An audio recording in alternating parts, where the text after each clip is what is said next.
मैं डॉक्टर वीना ढेनवाल, सह आचार्य राजनीति विज्ञान विभाग, राजकीय लोहिया महाविद्यालय चूरू।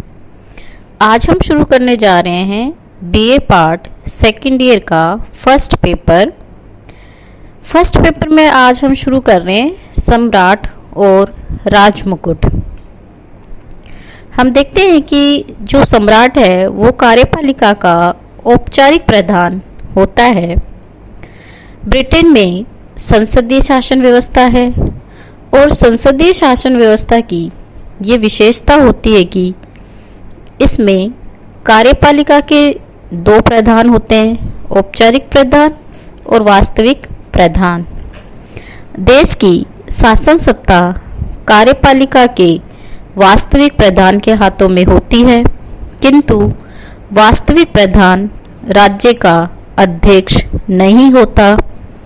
इसके विपरीत राज्य का अध्यक्ष केवल नाममात्र का ही होता है और उसके हाथों में कोई वास्तविक शक्ति नहीं होती, इसलिए उसे कार्यपालिका का औपचारिक प्रधान कहते हैं। इंग्लैंड में संसदीय प्रणाली विद्यमान है।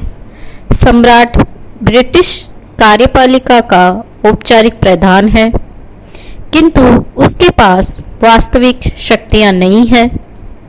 वास्तविक शक्तियों का प्रयोग प्रधानमंत्री और कैबिनेट के द्वारा किया जाता है, जिसे सैद्धांतिक रूप से गौण स्थिति प्राप्त है।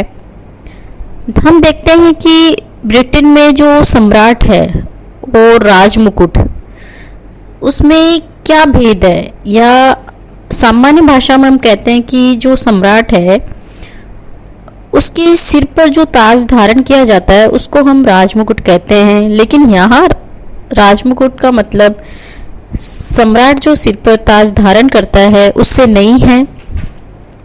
सम्राट और राजमुकुट में क्या भेद है या उसका क्या महत्व है? शासन पद पर ब्रिटेन ने अपनी यात्रा एक निरंकुश राजतंत्र के रूप में प्रारंभ की थी, किंतु ब्रिटेन में आज लोकतंत्र है। राजतंत्र से लोकतंत्र की दिशा में ब्रिटिश संविधान का जो विकास हुआ उसका सीधा साधा रूप यह है कि व्यक्ति रूप में राजा को जो शक्तियां प्राप्त थी वह अब संस्था रूप में राजमुकुट को प्राप्त हो गई। इस प्रकार राजा और राजमुकुट का भेद जान लेने के आधार पर ब्रिटिश संविधान का समस्त विकास हमें समझ में आ सकता है। न केवल ब्रिटिश संविधान के विकास वरन ब्रिटिश शासन व्यवस्था के वास्तविक स्वरूप को भी राजा और राजमुकुट के भेद के आधार पर ही हम जान सकते हैं। सैद्धांतिक दृष्टि से ब्रिटेन में आज भी निरंकुश राजतंत्र है और राजा सब कुछ करने में समर्थ है, किंतु व्यवहार में राजा की शक्तियों का प्रयोग स्वयं राजा द्वारा नहीं वरन राजमुकुट द्वारा किया जाता है। राजमुकुट क्या है? शाब्दिक अर्थ में या साधारण शब्दों में राजमुकुट राजसत्ता का वह प्रतीक है जिसे सम्राट राजपद ग्रहण करने के समय अपने मस्तिष्क पर धारण करता है, किंतु वर्तमान समय में राजमुकुट ने एक सैद्धांतिक अर्थ प्राप्त कर लिया है। राजमुकुट एक संस्था है जिसमें व्यक्ति रूप में सम्राट, कैबिनेट, लोक सेवाएं और वह सभी है जिनके द्वारा प्रशासनिक सत्ता का उपयोग किया जाता है। वस्तुतः राजमुकुट का तात्पर्य संपूर्ण सरकार से है। राजमुकुट और सम्राट में क्या भेद है? पहला, सम्राट एक व्यक्ति है और राजमुकुट एक संस्था है। सम्राट एक व्यक्ति होता है जो एक विशेष समय पर अपना पद या अपने जो राजपद है उस पर आसीन होता है। इसके विपरीत राजमुकुट एक संस्था है। ये शासन सत्ता का प्रतीक है जिसे विधायी, प्रशासनिक और न्यायिक तीनों ही प्रकार की शक्तियां प्राप्त होती हैं। सम्राट अस्थायी है, राजमुकुट स्थायी। सम्राट व्यक्ति होने के नाते जन्म लेता है और मरता भी है। मानव होने के नाते उसके स्थान पर अन्य मानव जीवन की समस्त क्रियाएं लगी हुई हैं। उसे सिंहासन से हटाया भी जा सकता है और वह स्वयं भी सिंहासन का त्याग कर सकता है। इसके विपरीत राजमुकुट एक संस्था है। वह न कभी जन्म ग्रहण करती है और न ही कभी उसकी मृत्यु होती है। यानी कि सम्राट तो आता जाता रहता है, राजमुकुट जो है, जो संस्था है, वो स्थायी होती है। सम्राट व्यक्तिगत है, राजमुकुट सामूहिक। सम्राट और राजमुकुट में एक अन्य अंतर व्यक्तिगत और सामूहिकता का है। सम्राट का रूप व्यक्तिगत है, राजमुकुट का रूप सामूहिक। राजमुकुट की शक्ति का प्रयोग एक व्यक्ति द्वारा न होकर अनेक व्यक्तियों के द्वारा होता है। अतः राजमुकुट का रूप सामूहिक है तथा शक्ति का प्रयोग करने वाले इस समूह में संसद, मंत्रिमंडल और लोक सेवा के सदस्य सम्मिलित होते हैं। वास्तविक प्रशासन में सम्राट शक्तिहीन है, राजमुकुट सर्वशक्तिशाली।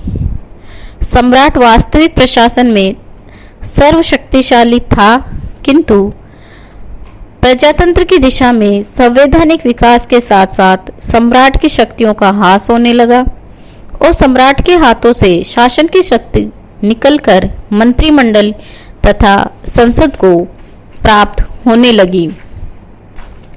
वर्तमान समय में वास्तविक प्रशासन में सम्राट की कोई शक्ति प्राप्त नहीं है, किंतु राजमुकुट एक संस्था है। इसमें सम्राट के अतिरिक्त मंत्रिमंडल और संसद भी सम्मिलित है। अतः व्यक्ति रूप में सम्राट के हाथों से शक्तियां निकलकर राजमुकुट संस्था को प्राप्त होती गई और राजमुकुट शक्तिशाली है। हम यहाँ पे देखते हैं कि सम्राट और राजमुकुट में जो बेसिक अंतर है वो है, सम्राट तो एक व्यक्ति है, राजमुकुट एक संस्था है। सम्राट अस्थायी है, राजमुकुट स्थायी है। सम्राट व्यक्तिगत है, राजमुकुट सामूहिक है। वास्तविक प्रशासन में सम्राट शक्तिहीन है, राजमुकुट शक्तिशाली है। अब हम देखते हैं कि सम्राट की जो शक्तियां हैं वो सैद्धांतिक रूप में सम्राट को क्या क्या शक्तियां प्राप्त है। पहली, कार्यपालिका शक्तियां। राजमुकुट का मुख्य संबंध कार्यपालिका से है। इस रूप में उसके जो कार्य हैं वो बहुत ज़्यादा व्यापक है। उनको निम्न शक्तियां प्राप्त है, जैसे कि कार्यपालिका शक्ति में है, राजमुकुट का सबसे प्रमुख कार्य समस्त राष्ट्रीय कानूनों को क्रियान्वित करना। राजमुकुट प्रधानमंत्री तथा अन्य मंत्रियों की नियुक्ति करता है। राज्य के सभी उच्च अधिकारी, जल, थल और नभ सेना के समस्त पदाधिकारी राजमुकुट के द्वारा नियुक्त किए जाते हैं।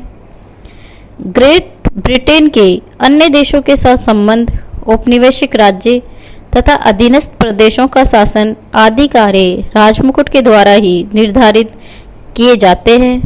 राजमुकुट ही राजदूतों और वाणिज्य दूतों की नियुक्ति करता है। युद्ध की घोषणा तथा संधिकर्ता भी राजमुकुट के अधिकार के अंतर्गत ही आते हैं। राजमुकुट के द्वारा अपराधियों को क्षमा करना या उन्हें दंड को कम करने का कार्य किया जाता है। स्थानीय स्वशासन की देखभाल भी राजमुकुट के द्वारा ही की जाती है, क्योंकि इंग्लैंड में स्थानीय स्वशासन केंद्र सरकार के अधिकार में ही है। राजमुकुट राष्ट्रीय कोष का नियंत्रण व संचालन करता है। मंत्रीगण व्यक्तिगत या सामूहिक रूप से जो कार्य करते हैं वह राजमुकुट के नाम से ही किए जाते हैं। इस प्रकार कार्यपालिका क्षेत्र में राजमुकुट की कार्यपालिका शक्तियां अत्यधिक व्यापक है। व्यवस्थापन संबंधी शक्तियां। राजमुकुट को व्यवस्थापन संबंध में अनेक शक्तियां प्राप्त है। ब्रिटेन में कानून निर्माण की शक्ति संसद सहित राजा को प्राप्त है। इस प्रकार राजमुकुट के द्वारा संसद के साथ मिलकर व्यवस्थापन संबंधी निम्न कार्य किए जाते हैं। पहला, संसद के दोनों सदनों में से द्वितीय सदन लॉर्ड सभा के निर्माण के संबंध में राजमुकुट को ये शक्ति प्राप्त है। राजमुकुट को पीयर बनाने का अधिकार प्राप्त है। राजा के द्वारा जिन लोगों को पीयर बनाया जाता है केवल वे ही लोक सभा के सदस्य होते हैं। लोक सदन के चुनाव की तिथि भी राजमुकुट के द्वारा ही घोषित की जाती है। राजमुकुट संसद के दोनों सदनों का अधिवेशन बुलाता है और स्थगित करता है। लोक सभा एक स्थायी सदन है, लेकिन राजमुकुट लोक सदन को विघटित कर सकता है। संसद के प्रारंभ में सम्राट भाषण देता है, जिससे देश की नीति पर प्रकाश डाला जाता है। वास्तविकता यह है कि सम्राट का भाषण उनके मंत्रियों के द्वारा तैयार किया जाता है और राजा उसमें किसी भी प्रकार का परिवर्तन नहीं कर सकता।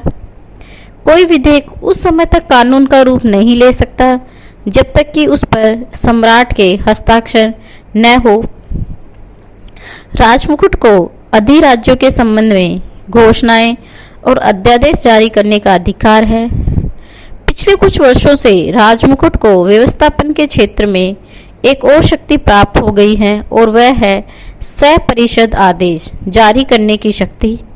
राजमुकुट का ये कार्य मंत्रियों और प्रशासनिक विभागों के मध्यस्थता से करता है और इसे पदत्व व्यवस्थापन कहते हैं। न्याय संबंधी शक्तियाँ। सम्राट को न्याय का स्रोत कहा जाता है और न्यायिक क्षेत्र में उसे बहुत कुछ शक्तियाँ प्राप्त हैं। ब्रिटेन में सभी न्यायालय सम्राट के न्यायालय कहलाते हैं। सम्राट ही न्यायाधीशों की नियुक्ति करता है तथा संसद की प्रार्थना पर उन्हें पद से हटा सकता है। वह अपराधियों के दंड को कम करता है, उन्हें क्षमा प्रदान करता है। धार्मिक क्षेत्र में शक्तियाँ। सम्राट को धार्मिक क्षेत्र में भी कुछ शक्तियाँ प्राप्त है। इंग्लैंड में एंग्लिकन चर्च है और रानी एलिजाबेथ के समय से ही सम्राट उसका प्रमुख है। वह चर्च के समस्त अधिकारियों की नियुक्ति करता है। सम्राट धार्मिक सम्मेलन बुलाता है और इन सम्मेलनों द्वारा पारित नियमों पर सम्राट के हस्ताक्षर उसी प्रकार आवश्यक है जिस प्रकार संसद द्वारा पारित विधेयक पर उसके हस्ताक्षर जरूरी है। 1919 के चर्च के प्रबंध के लिए नेशनल असेंबली नामक संस्था की स्थापना हो गई और इस सभा द्वारा पारित नियमों पर भी राजमुकुट की अंतिम स्वीकृति आवश्यक है। धार्मिक क्षेत्र में सम्राट की स्थिति के कारण ही उसे धर्म रक्षक कहा जाता है। सम्मान का स्रोत। राजमुकुट को अधिकार प्राप्त है कि वह ब्रिटिश नागरिकों को सम्मानजनक उपाधियां प्रदान कर सके। इस प्रकार की उपाधि के वेरन, अर्ल, नाइट तथा लॉर्ड की उपाधि प्रमुख हैं। हम देखते हैं कि ब्रिटेन में जो सम्राट हैं उसकी शक्तियां जो है वो बहुत कुछ है, जैसे कि कार्यपालिका, व्यवस्थापन, न्यायपालिका, धार्मिक और सम्मान का प्रतीक। आज के लिए इतना ही। धन्यवाद।